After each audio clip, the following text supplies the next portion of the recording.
मुख्यमंत्री पुष्कर सिंह धामी ने सरदार वल्लभ भाई पटेल की पुण्यतिथि पर मुख्यमंत्री आवास में पुष्पांजलि अर्पित करके उन्हें भावपूर्ण श्रद्धांजलि दी है। मुख्यमंत्री ने कहा कि सरदार पटेल ने दूरदर्शी नेतृत्व और अदम्य साहस के बल पर देश की अनेक रियासतों का एकीकरण करके अखंड और सशक्त भारत की नींव रखी। तस्वीरें आप खुद देख लीजिए। उन्होंने कहा कि राष्ट्रहित के प्रति उनका अटल संकल्प, अनुशासन और कर्तव्य निष्ठा हम सभी के लिए प्रेरणा का स्रोत है और देश की एकता और अखंडता में उनका योगदान सदैव अविस्मरणीय रहेगा। तो उत्तराखंड के सीएम पुष्कर सिंह धामी की तस्वीर आपने देखी है और सरदार पटेल की पुण्यतिथि पर उन्होंने श्रद्धांजलि अर्पित की। आप खुद इन तस्वीरों के जरिए देख सकते हैं। और अब बात लोहाघाट की करेंगे, जहां पर नए साल की शुरुआत नगरवासियों के लिए खुशखबरी लेकर के आई है। मुख्यमंत्री के प्रयासों से लोहाघाट नगर के लिए 84.44 करोड़ की महत्वाकांक्षी पेयजल योजना को स्वीकृति मिली है और इस योजना के तहत सरयू नदी से 4 चरणों में राइजिंग मेन का निर्माण भी किया जाएगा, जिसके पूरा होते ही नगर को पर्याप्त और निर्बाध पेयजल आपूर्ति सुनिश्चित होगी। सालों से चली आ रही जल किल्लत का स्थायी समाधान होने से हजारों लोगों को सीधी राहत मिलेगी। योजना की स्वीकृति पर नगरपालिका परिषद लोहाघाट के अध्यक्ष और बीजेपी पदाधिकारियों ने मिष्ठान वितरण पर खुशी भी जाहिर की। मौके पर मौजूद जनप्रतिनिधियों और नागरिकों ने मुख्यमंत्री का आभार व्यक्त करते हुए इसे लोहाघाट के विकास की दिशा में ऐतिहासिक कदम भी बताया। ये योजना आने वाले सालों तक नगर को जल संकट से मुक्त रखने में अहम भूमिका निभाएगी। तो लोहाघाट की तस्वीरें यहां पर देख सकते हैं कि किस तरह से जल आपूर्ति को लेकर के डिस्कशन यहां पर किया जाता है। मुख्यमंत्री जी को बहुत बहुत धन्यवाद करना चाहूंगा। जिस प्रकार से वो चंपावत जिले को आदर्श जिले बनाने की ओर लगातार प्रयासरत हैं, इसको देखते हुए लोहाघाट नगर की जो वर्षों पुरानी पेयजल समस्या थी, इस समस्या के निदान के लिए उन्होंने नए साल का एक समस्त नगरवासियों को एक तोहफा दिया है, जिसमें 84 करोड़ के आसपास की ये योजना बनने जा रही है और जिससे तुरंत ही लोगों को शुद्ध पेयजल भिलंगना ब्लॉक के प्राथमिक स्वास्थ्य केंद्र पिलखी में सुविधाओं की बदहाली और घनसाली में उपजिला चिकित्सालय की मांग को लेकर के चल रहा घनसाली स्वास्थ्य जनसंघर्ष मोर्चा का धरना 51 दिन बाद 28 फरवरी तक स्थगित किया गया है। ये फैसला मुख्यमंत्री पुष्कर सिंह धामी से प्रतिनिधिमंडल की मुलाकात और आश्वासन के बाद में लिया गया। धरना स्थल पर क्षेत्रीय विधायक शक्तिलाल शाह, ब्लॉक प्रमुख राजीव कंडारी और एसडीएम नौटियाल ने आंदोलनकारियों से बातचीत की। आंदोलनकारियों ने कहा कि भवन निर्माण के साथ में डॉक्टर और तकनीकी स्टाफ की तैनाती जरूरी है। प्रमुख मांगों में उपजिला चिकित्सालय, अनुभवी चिकित्सक, अल्ट्रासाउंड और एक्सरे तकनीशियन 24 घंटे, ब्लड बैंक और मृतक परिजनों को मुआवजा और सरकारी नौकरी शामिल है।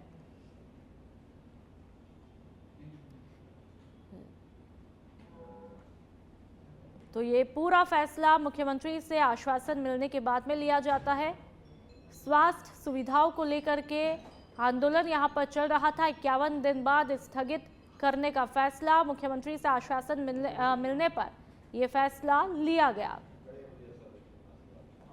मेरा पहला दिन है यहाँ पर, तो ये मैं इसको ऐसे लेता हूँ कि ये मेरा सौभाग्य है कि मतलब मुझे ये मौका मिला यहाँ पे लोगों के बीच में, जो यहाँ पे अपनी स्वास्थ्य जैसी जो बेसिक सर्विसेज है उसके लिए ये लोग धरना कर रहे थे।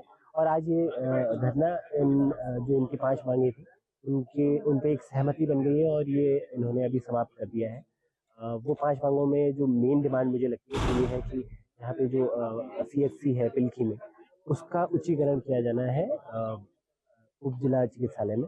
तो इसके लिए ऑलरेडी इनकी CM साहब से और DM मैडम से और माननीय विधायक जी भी आज यहाँ प्रेजेंट थे, उनसे ऑलरेडी बात हो चुकी है, इस पर सहमति बन चुकी है। जो ये संघर्ष मोर्चा समिति थी उन लोगों की आपस में सहमति बन चुकी है और इस पर शासन स्तर से कार्रवाई की जानी है और उसके लिए अभी कार्रवाई गतिमान है। यहाँ पे चिन्हीकरण किया जाएगा जो भूमि है उसका, और उसके बाद ही आगे। आज जो अनिश्चितकालीन धरना प्रदर्शन का 51वां दिन था, उसमें जो है 28 फरवरी तक का टाइम जो है दिया गया है कि SGH का जो शासनादेश है उसके भीतर हो जाना चाहिए। साथ ही साथ जो रेडियोलॉजिस्ट है, डॉक्टरों की नियुक्ति है, जिन परिवारों की हानि हुई है, अनीशा हो, रवीना हो, नीतू हो या चाहे पूरा भाई हो, उनके परिवारों को जो है, परिवारजनों को जो है नौकरी मिलनी चाहिए। इन सभी मांगों पर सहमति बनने के बाद ही इस धरने का स्थगन की घोषणा की गई है। साथ ही साथ हमने इस मोर्चा के अंतर्गत जो है एक क्विक रिएक्शन टीम जो स्वास्थ्य सेवाओं के लिए होती है, उसका भी हम जल्द ही उसके नंबर्स जारी करेंगे, जिसमें लोगों को जो है ऐसी कोई भी घटना यदि उनके साथ अस्पतालों में होती है, चाहे वो पिलखी हो, चाहे बेलेश्वर हो, वह लोग उन नंबरों पर तुरंत संपर्क कर सकते हैं। आज जो अनिश्चितकालीन धरना प्रदर्शन का 51वां दिन था, उसमें जो है 28 दिनों। देखिए, हमारा जो पहला जो मेन मुद्दा था जो उप जिला अस्पताल का था, तो जिसके लिए कि हमारे डेलीगेट्स वहाँ पर माननीय मुख्यमंत्री जी से मिले थे, तो माननीय मुख्यमंत्री जी ने उसी दिन हमें आश्वासन दे दिया था कि आपका उप जिला अस्पताल का वो गतिमान है और जल्दी उसे करेंगे। लेकिन 28 फरवरी तक जो हमारी जो मांगे हैं वो 28 फरवरी तक उसको पूरा हो जाना चाहिए। अगर 28 फरवरी तक मांगे हमारी पूरी नहीं होती तो 1 मार्च से हमारा जो स्वास्थ्य जन संघर्ष मोर्चा है, तो ये अब फिर संघर्ष करने के लिए तैयार मजबूर हो। प्राथमिक स्वास्थ्य केंद्र पिलखी और भिलंगना ये हमारे जनपद के सबसे बड़े ब्लॉक हैं और आज 91 दिन पे जो आंदोलनकारियों के द्वारा धरना समाप्त किया गया है, इनकी जो पूर्व में सारी मांगों का पत्र मुझे प्रेषित किया गया था, उसका समय समय पर मेरे द्वारा निराकरण किया गया था और शासन स्तर पे जो चीज़ें मेरे द्वारा प्रेषित की गई थी उस पर भी सकारात्मक परिणाम आए हैं। तो आज जो ये धरना स्थल पे बाकी जनप्रतिनिधि हमारे माननीय विधायक जी, माननीय प्रमुख जी और अन्य सभी लोग एकत्रित हुए और आंदोलनकारियों द्वारा धरना समाप्त किया गया है और प्राथमिक स्वास्थ्य केंद्र पिलखी अब CSC। हल्द्वानी पुलिस ने बड़ी तत्परता दिखाते हुए बरेली रोड स्थित बालाजी मोटर्स शोरूम से चोरी हुई 3 स्कूटियां 24 घंटे के भीतर बरामद की है। एसपी सिटी मनोज कतियाल ने बताया कि चोरी का आरोपी शोरूम का पूर्व कर्मचारी हिमांशु था, जिसने शोरूम की व्यवस्थाओं का फायदा उठाकर ये वारदात की। टीपी नगर पुलिस टीम ने आरोपी को गिरफ्तार करके उसकी गिरफ्त में 3 स्कूटियां बरामद की। पुलिस आरोपी से पूछताछ कर रही है और मामले में आवश्यक कानूनी कार्रवाई जारी है। तो चोरी का आरोपी जो था वो पूर्व कर्मचारी था इस शोरूम का। बहुत ही हैरानी की बात यह है कि जो कर्मचारी रह चुका है उसी ने इस वारदात को अंजाम दिया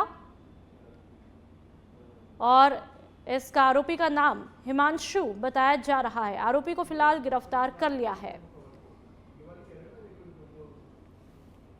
वादी के द्वारा एक 12 तारीख को तहरीर हमें प्राप्त हुई थी, जिनमें वादी ने बताया कि भाई मेरा एक शोरूम है यहाँ पर और उस शोरूम में 3 स्कूटी उनके यहाँ चोरी हुई हैं। तो क्योंकि अभियोग जो है इसमें तत्काल पंजीकृत किया गया और मामले की गंभीरता को देखते हुए वरिष्ठ पुलिस अधीक्षक महोदय के निर्देशन में इसमें टीमों का गठन किया गया और इसमें इलेक्ट्रॉनिक सर्विलेंस और मैनुअल इंटेलिजेंस की सहायता से हम लोगों ने इसमें बहुत शीघ्रता से काम किया, अलग अलग टीमें बना करके, और जिसकी वजह से हमें मात्र 2 दिन में इसमें सफलता मिली, जिसमें हमने मुख्य अभियुक्त जो कि हिमांशु नामक एक व्यक्ति है उसको और 3 स्कूटी के साथ हम लोगों ने अरेस्ट किया है और साथ में इनके जो क्रिमिनल हिस्ट्री है उसकी भी हम लोग जानकारी कर रहे हैं।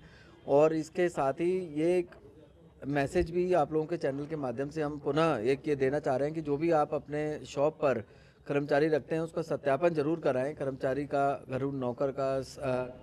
देहरादून के दून अस्पताल की इमरजेंसी में देर रात 2 पक्षों के बीच में भारी मारपीट के कारण हड़कंप मच गया।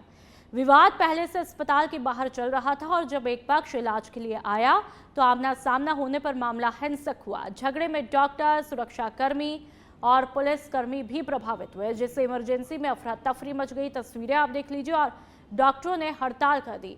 दून मेडिकल कॉलेज के मुख्य चिकित्सक अधीक्षक डॉक्टर RS बिष्ट ने घटना की गंभीरता बताई। अस्पताल प्रशासन ने पुलिस को तहरीर दी और रात में इमरजेंसी सुरक्षा बढ़ाने के लिए SSP को ज्ञापन देने की तैयारी की है। तो अस्पताल प्रशासन ने पुलिस को यहां पर तहरीर दी और सुरक्षा व्यवस्था पुख्ता करने की बात कही है। तस्वीरें आप देख लीजिए। जब अस्पताल की इमरजेंसी में देर रात इस तरह की हिंसक तस्वीरें देखने को मिलेगी तो जाहिर सी बात है कि मरीजों को जो माहौल मिलना चाहिए, जो सुरक्षा का एहसास होना चाहिए, वो नहीं होता है और डरा देने वाला माहौल उत्पन्न होता है। और ऐसे में यहाँ पर दरख्वास्त पुलिस से की गई है कि सुरक्षा व्यवस्था को और पुख्ता किया जाए।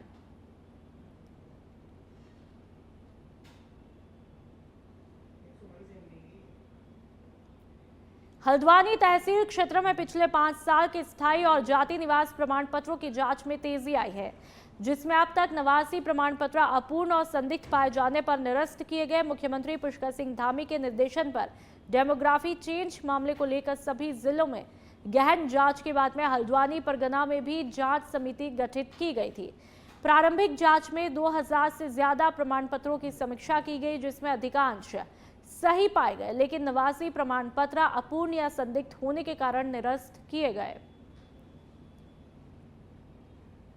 तो 2000 से ज्यादा प्रमाण पत्रों की यहाँ पर जांच की जाती है और उत्तराखंड के मुख्यमंत्री के निर्देशन पर यह जांच होती है।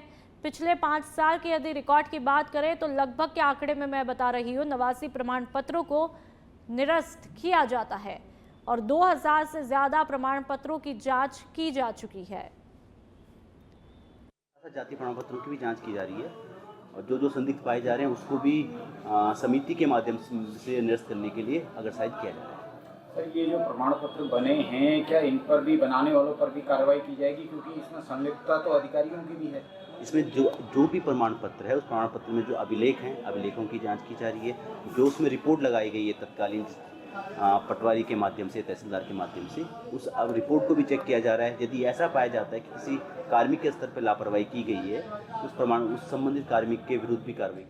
चमोली के गोचर मैदान में अनुसूचित जाति जनजाति शिक्षक संगठन उत्तराखंड का 2 दिवसीय त्रिवार्षिक अधिवेशन शुरू हुआ। कार्यक्रम का उद्घाटन अनुसूचित जाति आयोग के अध्यक्ष मुकेश कुमार और स्थानीय विधायक अनिल नौटियाल ने किया। अधिवेशन में शैक्षिक उन्नयन संगोष्ठी, विद्यालय में घटती छात्र संख्या और स्कूल बंद होने के कारणों पर चर्चा हुई और प्रांतीय कार्यकारिणी ने मुख्य अतिथि को 31 सूत्री शिक्षक मांग पत्र सौंपा गया, जिस पर उचित कार्रवाई का आश्वासन दिया गया।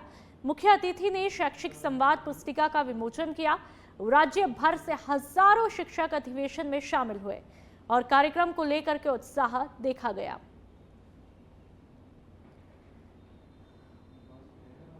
अनुसूचित जाति जनजाति के अधिवेशन में जो आदरणीय इसके अध्यक्ष संजय टमटा जी और समस्त कमेटी के द्वारा एक बहुत भव्य अधिवेशन किया गया है और प्रदेश के हर कोने से शिक्षक यहाँ पर आए हुए हैं और काफ़ी मेरे ख्याल से 3 से 4 हज़ार की संख्या यहाँ पर उपस्थित हुई है और ये एक बहुत शुभ अवसर है। और जहाँ तक मैं समझता हूँ कि जो समाज की समस्याएं हैं और जो शिक्षकों की समस्या है उसके साथ हमारा शैक्षिक उन्नयन का सत्र है। इस पर शैक्षिक उन्नयन पर चर्चा चली है कि कैसे प्रदेश में शैक्षिक उन्नयन होगा और इसके साथ ही 31 बिंदुओं का एक मांग पत्र हमारा इसमें दिया गया है। उस मांग पत्र में हमारा पहला बिंदु ये है कि 2012 से हमारे यहाँ इरशाद हुसैन कमेटी की जो गठन किया गया था, उस कमेटी की गठन मात्र 3 माह के लिए किया गया था। आज हमें अफसोस होता है कि 2012 से आज जो है 14-15 साल के बाद भी कमेटी की जो है रिपोर्ट सार्वजनिक नहीं हो पाई है और इस कारण जो है हमारे प्रतिनिधित्व की सही आंकलन हमारे सामने नहीं आ पाए हैं।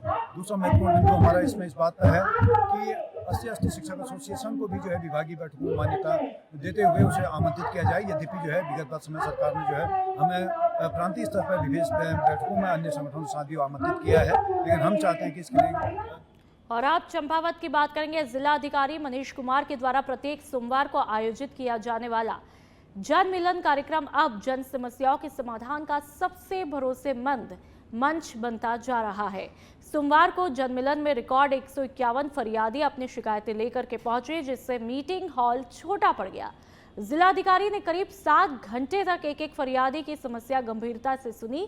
कई मामलों में मौके पर ही समाधान भी किया गया, जबकि अन्य मामलों में संबंधित अधिकारियों को तय समय सीमा में कार्रवाई के निर्देश दिए गए। जन मिलन में अनुपस्थित रहने पर जिला श्रम अधिकारी पर डीएम ने सख्त रुख अपनाते हुए वेतन रोकने और प्रशासनिक कार्रवाई के आदेश दिए। डीएम ने साफ कहा कि गरीब और जरूरतमंद लोगों को बार बार दफ्तरों के चक्कर नहीं काटने चाहिए। त्वरित फैसलों से फरियादी संतुष्ट दिखाई दी और जन मिलन कार्यक्रम जन विश्वास की मिसाल बनकर के उभरा। तो तस्वीरें आप देख सकते हैं, एक ही दिन में 151 फरियादी यहां पर पहुंचते हैं। मीटिंग हॉल तक छोटा पड़ जाता है, बाहर तक इंतजार करना पड़ता है। कई शिकायतों का मौके पर ही निस्तारण यहां पर किया जाता है।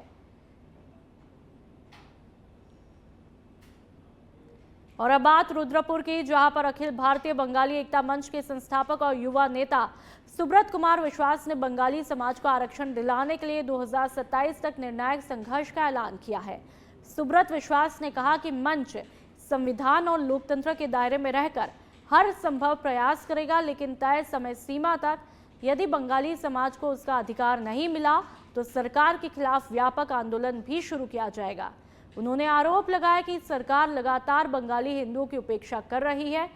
सुब्रत विश्वास ने सवाल उठाया कि जब बंगाली हिंदू इसी देश के नागरिक है तो उन्हें अनुसूचित जाति आरक्षण और अन्य संवैधानिक अधिकारों से वंचित क्यों रखा जा रहा है। उन्होंने सरकार से इस मुद्दे पर साफ नीति और ठोस निर्णय लेने की मांग भी की। साथ ही चेतावनी दी है कि मांगे अनसुनी रही तो समाज सड़कों पर उतरने को मजबूर होगा।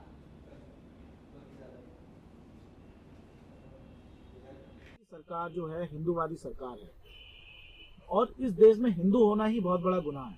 कारण मैं बताता हूँ, ये मुसलमानों से प्रताड़ित नहीं है। ये परिवार जिन्हें पश्चिम बंगाल दिखता है, जिन भाजपा समर्थकों को पश्चिम बंगाल दिखता है, मैं उनको कहना चाहता हूँ ये जो बंगाली परिवार है और ऐसे लाखों परिवार है उत्तराखंड के अंदर, उत्तर प्रदेश के अंदर, जिनको अपने अधिकारों के लिए, स्थायी और जाति के लिए आज भी लड़ना पड़ रहा है।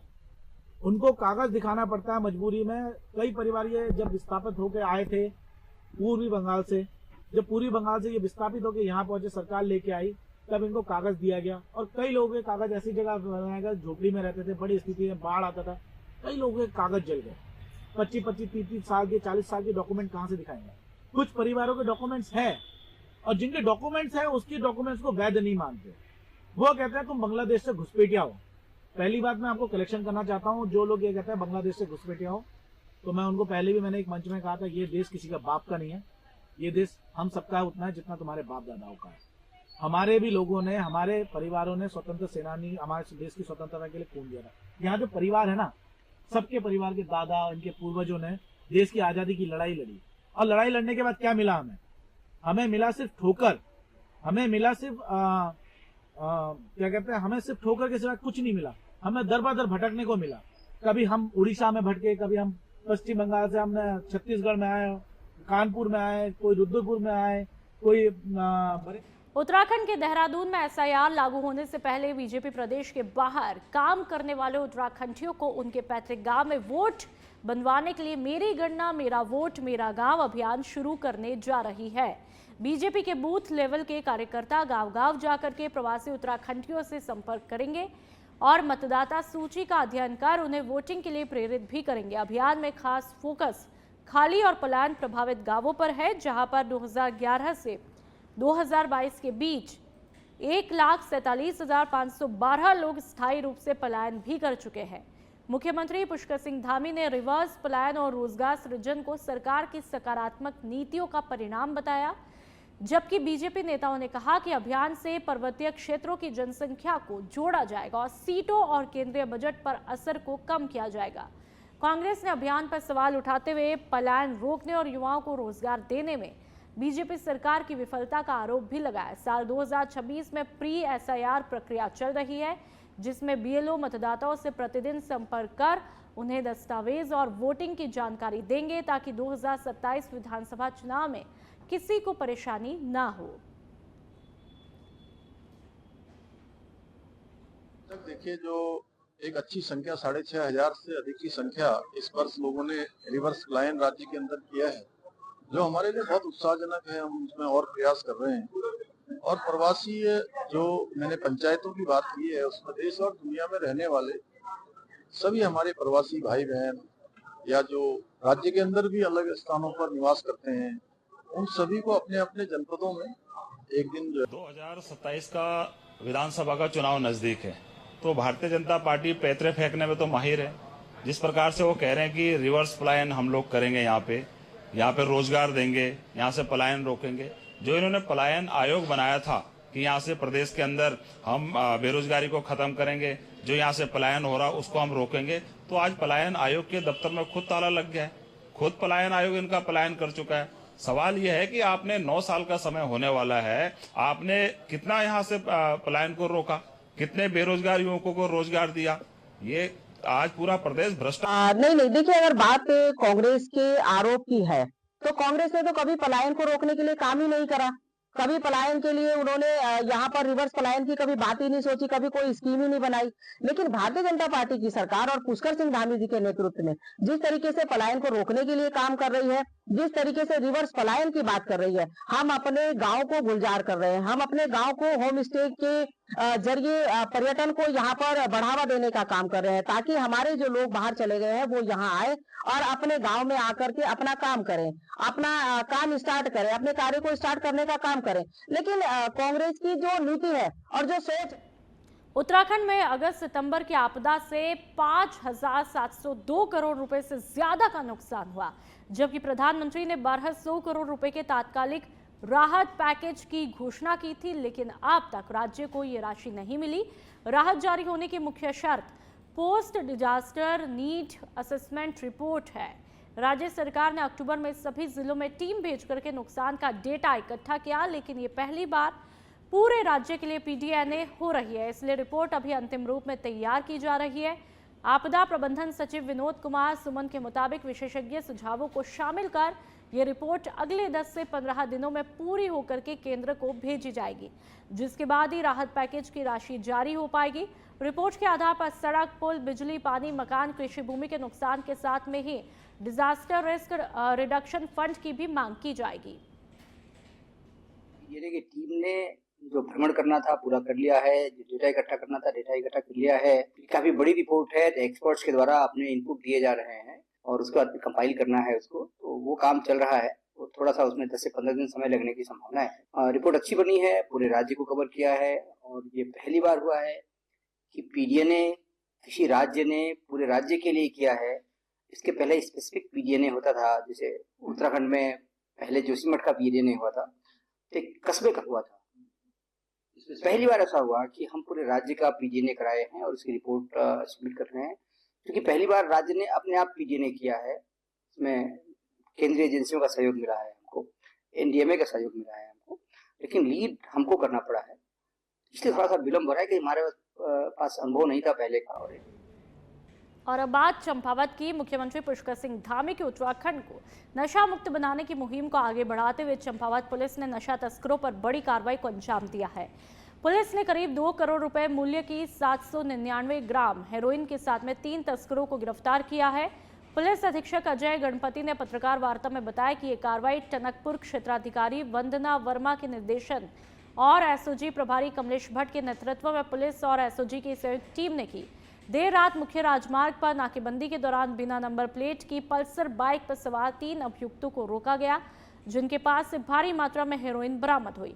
सभी आरोपी उत्तर प्रदेश के लखीमपुर खीरी जिले के रहने वाले हैं। एसपी ने बताया कि साल 2025 में अब तक चंपावत पुलिस 17 करोड़ 66 लाख से ज्यादा के मादक पदार्थ जब्त कर चुकी है, जो कि नशे के खिलाफ ऐतिहासिक उपलब्धि है।